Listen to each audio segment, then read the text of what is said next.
Welcome back to our Franchise Fundamentals series where we teach you what franchising is and ultimately help you see if franchising is the right path for your next business investment. This is episode 9 of our 10 video series, and today we're going to be talking a little bit down the line when you're basically right before making a decision. So you've talked with the brand, you've really learned about them, you think it's going to be a good fit. The last step that they're going to do is send over the franchise agreement.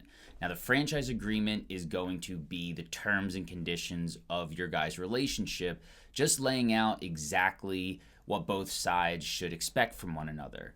Now, within these terms, there's some aspects that are negotiable and there's some that aren't. And it's not necessarily written out, but I know from experience which pieces are more negotiable than not and which ones you shouldn't even waste your time speaking to the brand about. So I want to preface this conversation by saying I am not a franchise attorney, so always consult a legal professional when it comes to true contract negotiation. But my goal for this video is for you to have an understanding of just general terms that are and then aren't negotiable with a franchise. So what is the franchise agreement? The franchise agreement, again, is that binding document that outlines the terms of the relationship that you're going to be having with the franchisor. It goes over the roles and responsibilities of both parties, you being the franchisee and the franchisor, so understanding who's responsible to do what in the business, and then also the other terms of your specific location, such as territory, specifically what zip codes, if they base it off zip codes, or what radius around a specific address, if it's a brick and mortar style location, as well as any ongoing fees, such as royalties, technology fees. Anything that will pertain to your business relationship with the franchisor is going to be outlined in this document. And while there's times where the franchisor will allow franchisees to deviate a little bit, this is our Bible that you're always going to fall back on. So in case of any dispute, the franchise agreement is always going to be the piece of paper that in a court they're going to reference. So you want to make sure, even if you have a spit shake with the franchisor, that they might allow you to be a little bit more flexible on certain terms. You want to get it in writing and make sure that that is definitively outlined within your franchise agreement. So now let's talk about the franchise agreement terms that are negotiable. Now, a little insider tip here. The vast majority of franchise agreements for all brands are mostly templated and written by the same 5 or 6 franchise attorney groups in the country. So that doesn't mean that they're not unique to the brand. 100% they are. But a lot of the generic terms like the succession clause in case the owner of the franchise passes away and how it's handled with the spouse and timing, all of that is more standardized language that's consistent no matter what franchise you're looking at. So the first thing that is negotiable are those more general terms that would be applicable to any franchise system that you're going to join. Franchisors may delete these clauses out completely, but more than likely they're at least going to be willing to change the term. So for instance, with that succession clause analogy, just say the standard template language is that the spouse of the previous owner would have first right of refusal and they have to make a decision within 6 weeks. Well, if you're dealing with the loss of a loved one and inheriting their business, 6 weeks might not be an adequate amount of time for you to make a logical decision on whether or not you actually want to move forward with ownership of this business. So asking for a longer time period, maybe 6 months, would be something that a franchisor would negotiate on. The next piece is defined territory. So as a franchisor working with you, they're going to be talking about what territory that you're going to have. So when you do get that franchise agreement, you want to review exactly what they have outlined being your exclusive territory. Now, they're not going to let you just add double the amount of zip codes to the franchise agreement, more than likely. But what they will be willing to do is to tweak it. So just say there's a couple zip codes in your franchise agreement that you don't want, and there's a couple others that you do that are surrounding, they're adjacent to the bulk of your territory. Most franchise systems are going to be open to allowing that to happen, barring there's not another franchisee that owns those zip codes and it doesn't encroach on a neighboring territory that would be vital to that neighboring territory that they wouldn't be able to sell if those zip codes were taken out. So assuming that those aren't the case, a franchisor is definitely going to be willing to negotiate to some degree the actual territory that you're going to be purchasing. Now, the next negotiable piece are suppliers and vendors.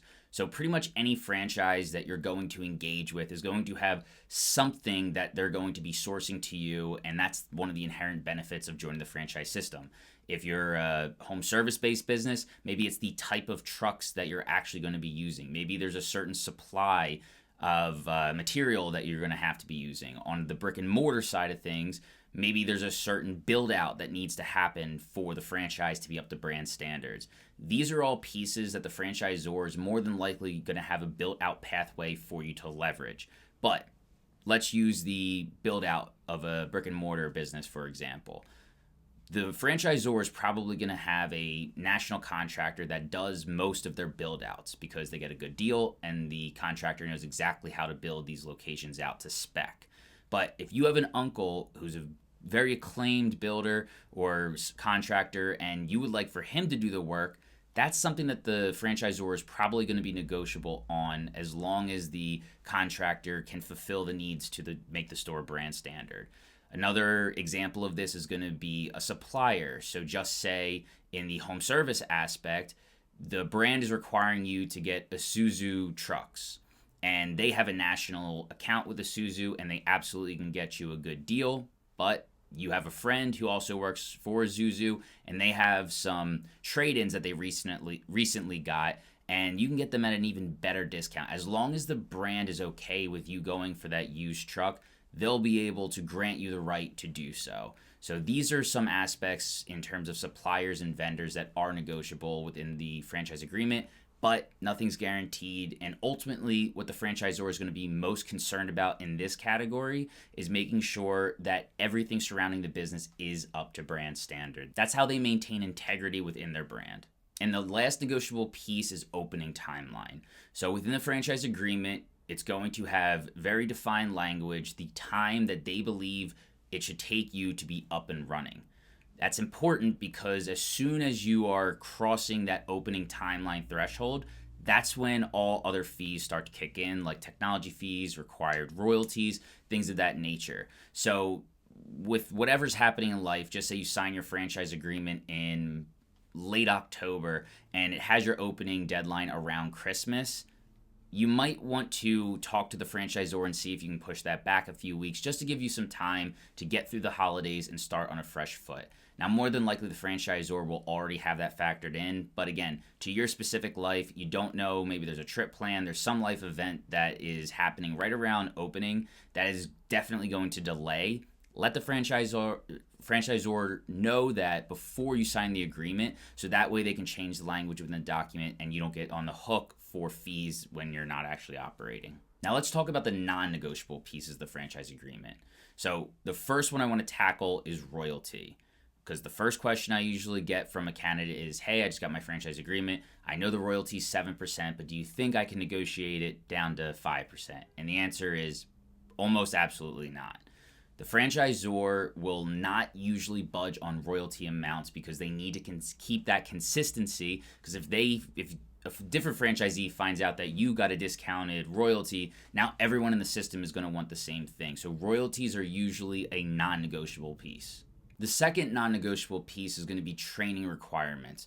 No matter what business you're going to engage in, there's going to be a learning curve. Even if you've already previously been in the industry, you don't know the specific systems that this brand has laid out. So if you think that you can sign the franchise agreement and get away with not going to training or not doing the continual education on an ongoing basis, that's probably not going to fly with the franchisor. Another non-negotiable piece is additional services or products that you're going to sell within your business. So for a brick and mortar example, just say you have a med spa and you want to bring in a CBD line, some sort of supplement. And if the brand doesn't want that to be a part of their brand image, they're not going to be negotiable on having you sell it inside the store. And it's important to note that if you don't seek permission and you do it behind the franchisor's back and they find out, that can risk your agreement being terminated. So definitely check with your franchisor before you sell any products in a brick and mortar space. Now, on the service side of things, this also applies to additional services. With a service-based franchise, obviously there's a core competency of what service you're going to be providing to the customers. So let's use a landscaping company, for example. Just say before you even start your business, you know that hardscaping is going to be something that a lot of your customers are also going to want to have done. If you ask the franchisor, hey, do you mind if I just do this hardscaping work in addition? They're probably going to say no, because they don't want their brand being represented by a service that they don't support, because anything can happen. It opens you up to liability all the way up the chain to the franchisor. If you do that hardscaping project and a pile of bricks falls and destroys the house, that customer could sue all the way up the ladder because they were operating under that franchisor's brand name. So that's an extreme example, but the point is that franchisors understand their business, and even if it's a supplementary service, they may not allow you to do it under the umbrella of that franchise system. So here are some tips to help you in your negotiation of your franchise agreement. First and foremost is seek legal advice, specifically through a franchise attorney. They see these documents all the time, and they know the standardized language that you definitely want to cross out or change, and they also will be able to guide you in terms of understanding what the actual terms of the agreement mean. The second piece of advice is for you to not only focus your negotiation on fees. The brand understands what their fee structures are, and they've determined them way before you were in their system, and they're going to keep those standard. So if you constantly are harping on trying to get a lower royalty, they may disapprove you as a franchisee at the negotiation stage. I've seen it happen before. The brand loved you the entire way until the end, and then you start to get really annoying with negotiating terms they've already given you an answer on, and ultimately they can say, okay, well, if they're giving me this much pushback before they even sign the agreement, that's not a good sign they're going to be a good franchisee, and they can terminate that relationship before it even starts. So I'm not telling you to not ask about the fees and their ability to be negotiated, but if you get an answer, don't harp on them, and then don't go from one fee to the next trying to, skimp wherever you can. It's not a good look for you as a candidate. So that gives you a high-level view of what is and what isn't negotiable with the franchise agreement. It's absolutely important that you understand this document completely, because again, this is what you're always going to lean back on if there's ever a dispute or a question as to who's responsible for what the fee structure is, and ultimately the terms of the agreement. So make sure you understand it fully by using a franchise attorney, and then also don't be scared to ask for changes. Again, as long as you're not harping on one specific piece, the franchisor wants to have you in the system. If you've gotten this far in the process, they think that you're going to be a good fit for their system, and they want to bring you on. So don't be scared to at least ask, especially on the terms, less about the fees, and ultimately that'll lead you to a successful franchise agreement negotiation. I hope you're liking this content, and if you do find this helpful, please move over to our 10th and final video, how to be successful as a franchisee and focus on the scaling of your operation.